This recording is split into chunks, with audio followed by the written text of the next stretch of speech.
안녕하세요. 건강한 요일의 앨리스 대표 앨리스입니다. 여러분, 오늘 슬기로운 관절 생활이라는 주제로 저희가 한번 라이브 오픈 클리닉을 준비했습니다. 그래서 함께 방송을 진행했던 명지병원 정형외과 전문의 김진구 원장님과 함께 라이브 오픈 클리닉 준비했습니다. 네, 안녕하세요. 명지병원에서 무릎 관절을 담당하고 있는 김진구입니다. 저희가 환자를 진료실에서 말씀드릴 수 있는 많은 이야기들을 이제 여러분들과 함께 나누는 그런 자리가 또 됐으면 좋겠습니다. 감사합니다. 오늘 방송 너무 기다리고 있었습니다. 오늘 실제로 무릎 안 좋은 환자분들이 어떤 통증이나 어떤 부분들을 주로 호소하시는지요?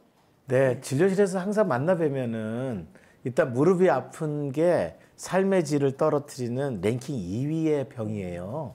그게 왜 그러냐면은 일단 무릎이 아프면은 걷는 것을 꺼리게 됩니다. 그러니까 잘 안 걷게 되면은 그 다음에 악순환이 일어나죠. 체중 불고 그 다음에는 이 신체 활동이 떨어지기 때문에 우울감이 오고 혈압은 올라가고 그래서 관절염을 가지고 있는 많은 분들이 가지고 있는 지병들이 조금씩 더 나빠지거든요. 그래서 사실은 관절염 때 통증이 오고 나서 걷기 싫어하는 거를 초기에 빨리 극복을 할 수 있어야 이런 악순환을 막을 수 있습니다. 그럼 이런 무릎 건강이 안 좋아지는 어떤 주요한 원인이 좀 있을까요? 예, 특히 우리나라는 바닥 생활하는 나라입니다. 전 세계에서 바닥에 쪼그려서 살 수 있게 생활 문화가 돼 있는 나라는 한국과 일본밖에 없습니다. 중국만 해도 벌써 이제 평상에 신발을 신고 다니거든요. 그러다 보니까 쪼그리는 자세가 너무 자연스럽게 일어난다. 이게 쪼그릴 때 자기 체중의 10배 정도가 무릎 뒤로 이렇게 짓이겨지는 것을 피하기 어려운데 이게 오래 누적되는 5, 60대가 되면 문제가 되죠. 그래서 쪼그리는 생활 습관이 가장 문제이고요.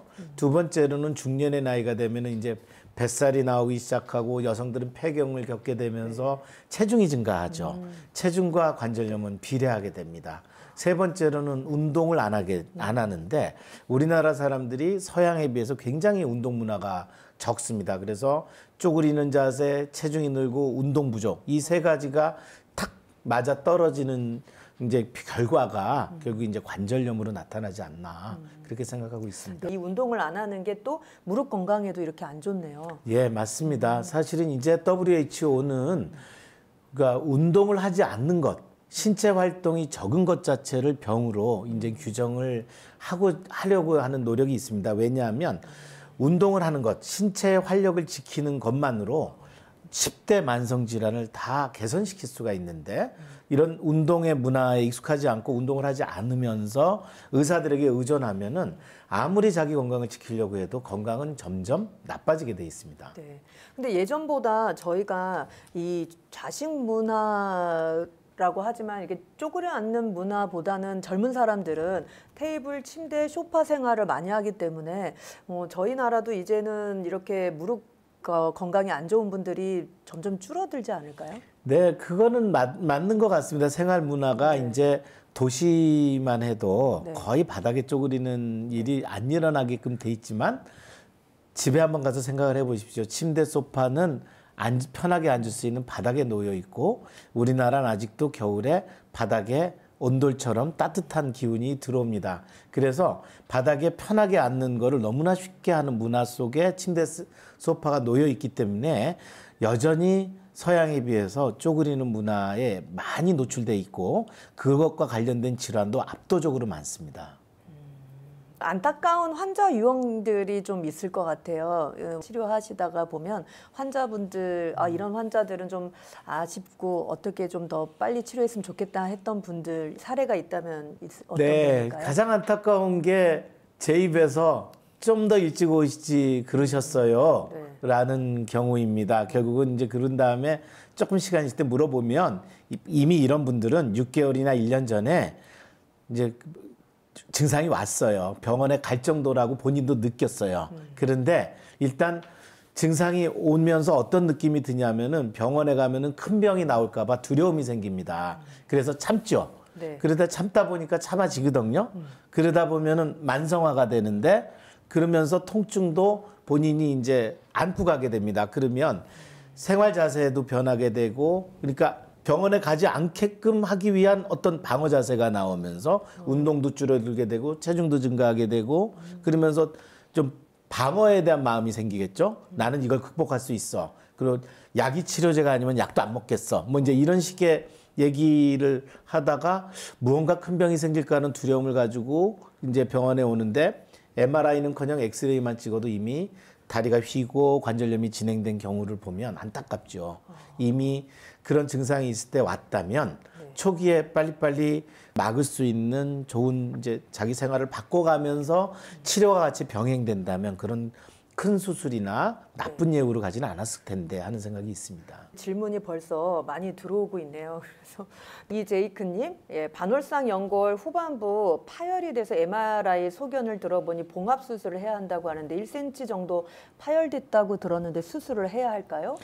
반월상 연골은 제가 항상 강조하는 게 8대2 비율로 수술을 안 하는 쪽이 80%고 20%는 수술을 해야 되는 경우가 있습니다. 어떤 양상으로 찢어졌느냐에 따라 달라지는데 결국은 그런 양상으로 찢어지는 게 관절염을 일으키느냐 마느냐에 대한 문제입니다. 결국 반월상 연골을 들여다보실 때 반월상 연골 자체가 이렇게 횡으로 갈라지는 거는 많이들 찢어지고 굉장히 관절염 퇴행과 관련이 많지만 거의 수술할 필요가 없습니다. 관절염이 잘 생기지 않는데 그거에 비해서 그 종으로 반월상 연골이 뿌리 부위에서 이렇게 종으로 잘리는 어떤 그 후각부 뿌리 파열이라고 합니다. 그런 파열이 되면 환자분이 이미 알아요. 쇼크처럼 아파가지고 2, 3일을 못 걷습니다. 그러다 증상이 서서히 풀리면서 걷는데 이제 완화가 되는데 그런 경우는 시간의 차이가 있지만 관절염이 진행합니다. 결국 다시 뼈에다가 심어주는 봉합 수술이 조기에 실행될수록 좋겠지요. 그래서 그런 파열 양상이냐를 구분하는 게 좋겠고 보통 1cm 정도 파열이라고 하는 얘기는 보면은 젊은 사람이 아니고 나이가 드신 분이라면 아마 꼭 수술을 해야 될지에 대해서 한 번은 좀 점검이 필요할 것 같습니다. 근데 이분은 뭐 30대 근육 운동도 많이 하시고 약간 과체중이시지만 30대 초반이시니까 30대 초반이라면은 적극적인 봉합 수술을 고려하셔야 될 겁니다.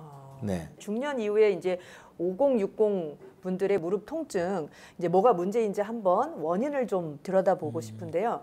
관절염의 비율이나 그리고 무릎 통증을 겪는 이 5060에 대해서 좀 알려주세요.